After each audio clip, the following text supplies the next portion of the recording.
Coach, and then take questions, so raise your hands. I mean, we're obviously coming off a tough loss. We did not play particularly well at Tennessee. They exposed some weaknesses. We're currently, if you look at conference-only games, we're dead last in turnover percentage on offense. We had not had that issue really until we hit conference play. So we've got to get some guys to start taking care of the ball better. Starting with our backcourt. Mark Ryland turned it over quite a bit in Tennessee. Aaron's had issues with his turnovers. I think those three guys really got to take care of the ball. Because Auburn turns people over more than anybody in the league if you look at conference-only games. So their strength on defense has been our weakness on offense. So that's going to be a major area of concern and where we need to look at. And Auburn's just playing well. I mean, they're,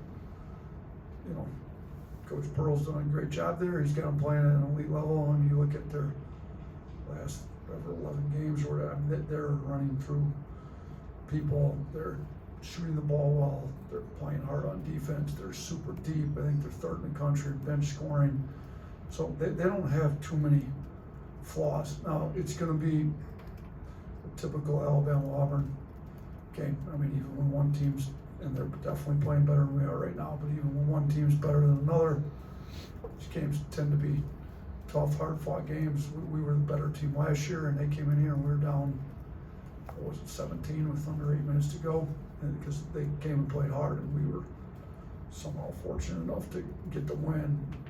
Probably didn't deserve it for at least 30-plus minutes. We didn't deserve to win last year, so it'll be an intense game. Our guys need to play with a little bit more intensity, a little more toughness than we did at Tennessee, a lot more actually.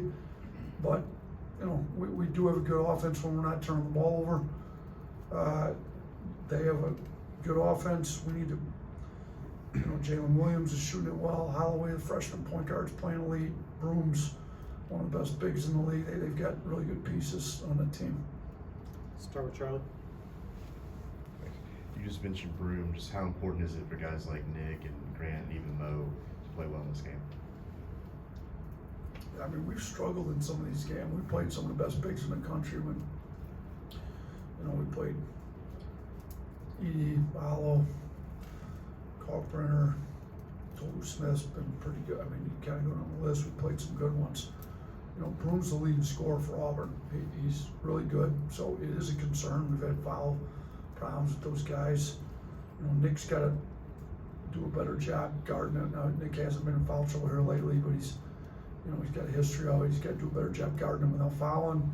Grant did a pretty good job on Tolu. We might have to move Grant there a little bit. And Waige's got the same issue as Nick. He's got to do a better job without fouling. So, and Broom's tough. He's physical. He deep seals you. He can step out and make a three. He can take you off the dribble. So he's not, he's not Zach Key. He's not that big. He's not as good maybe in the post, but he's got unbelievable footwork in there, and he's strong. So he's definitely a concern for us.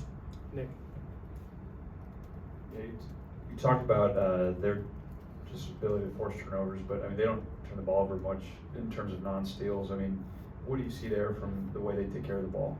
Yeah, I mean, they've got a freshman point guard that's doing a really good job running their team, taking care of the ball. So I see a quality team that's well coached, that understands the value of taking care of the ball, and we gotta get better at it. Our defense has never been one to, they play super hard. They kind of junk it up and they'll trap and, different out of bounds schemes to try to turn you over.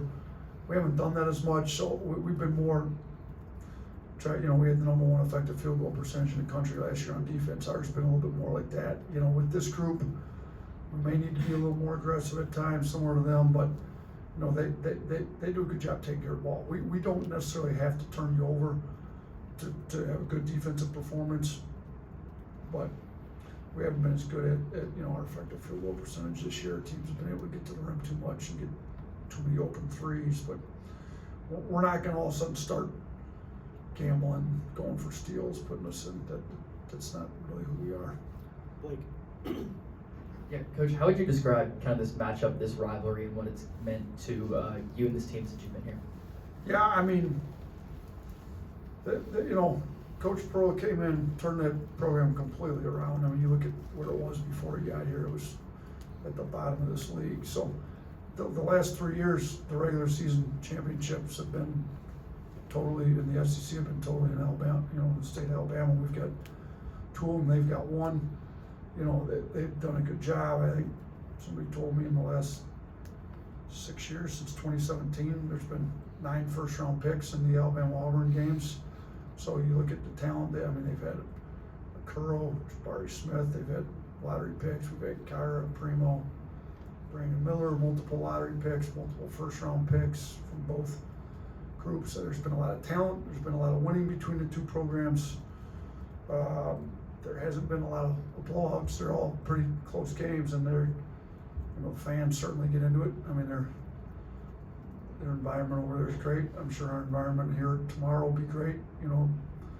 It's a big rivalry game that and Coach Pearl made the point to me, I think maybe my second year, like this game's always been a big game in the state of Alabama. It's taken it from a big game in the state of Alabama to a big game in the country. I think games of the night on Wednesday, I think somebody put them out, maybe it was Andy Katz, said Alabama-Auburn game, number one game, maybe even of the week. I'm not sure, somebody sent it to me, but it's gotten to be that point. Like this, they're in first place in the league. We're 1 game behind them. If they beat us, they're 2 games out. They've given themselves an unbelievable lead to win the league. If we beat them, we're tied for first place, and we're right there competing for a league championship again. So this game has meaning across the country, not just in the state of Alabama now. Mike. You talked about Katie Johnson last night on the radio. Just maybe the season shooting percentage isn't great, but he went 4 or 5 against you last year. Just how dangerous is he as a shooter? Yeah, I mean, we made that point. Our guys know it. You can look at his numbers. That is what he's shooting. The numbers are the numbers. He's going to have a little bit different edge to him in tomorrow night's game than he has in the rest of these games. And he's one of their real emotional guys. Talks a lot, gets his energy up.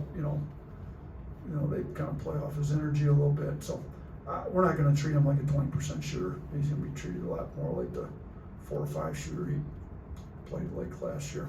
Tony.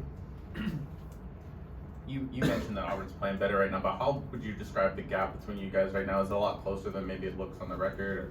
Yeah, I mean, like record-wise, they're significantly better than we are. We're 12-6, and they don't have many losses. If you look at the metrics, and I've told our guys this, okay, that's great. We've blown out some bad teams by a lot, so our efficiency metrics look good. In the games that matter, we're not coming up with enough wins. They've come up with a lot more wins.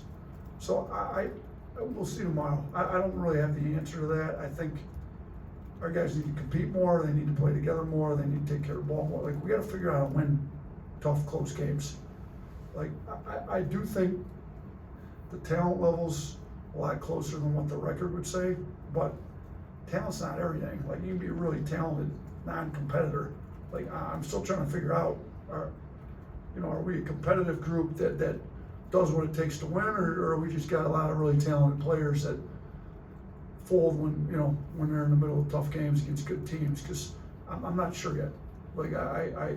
I hope we got some competitive guys. I thought today's practice looked a little bit more like what it's supposed to look like.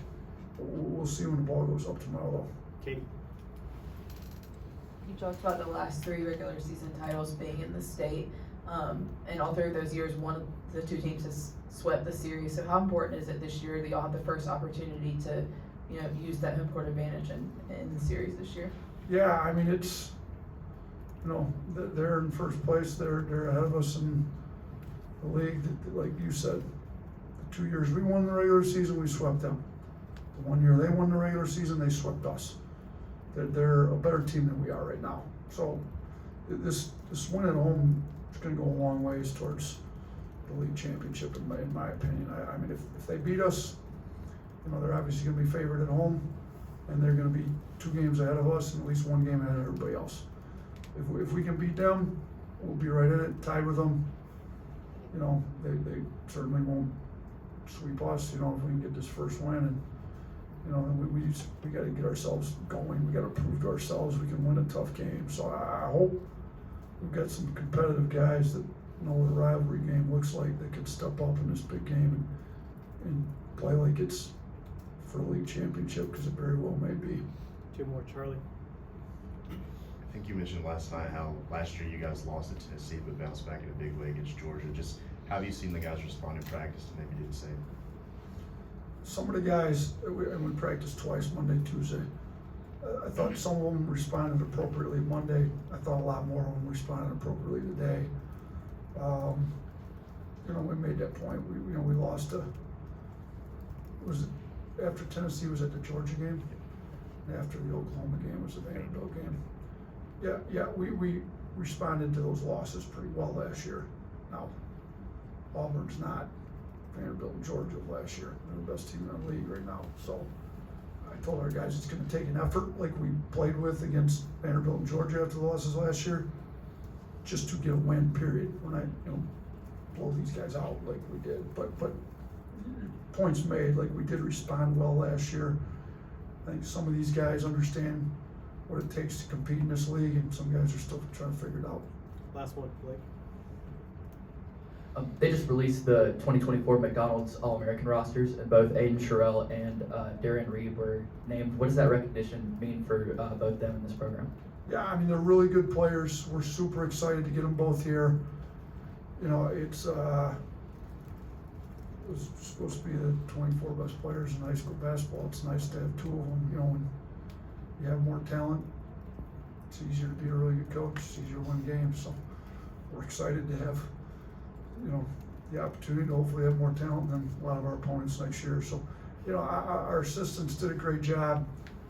We were on both these guys with the previous assistants, and they got handed off to the new assistants that were able to close it. I mean, we've been on both these guys for a long time. Darian being from over in Georgia, not too far, he's been over here a decent amount.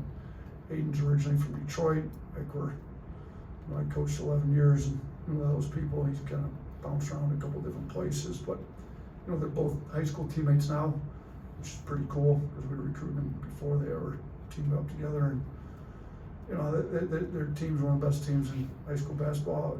Hopefully they come in knowing how to win, competing. But yeah, you got to get good talent to win, and I like where we're at with this class. And then Nas is really good too. So he didn't make the McDonald's game, but he's got 3 guys that are top 40, for sure top 50 players that are all very talented and fit the scheme that we want to play under. Thanks, Coach. Thanks, guys.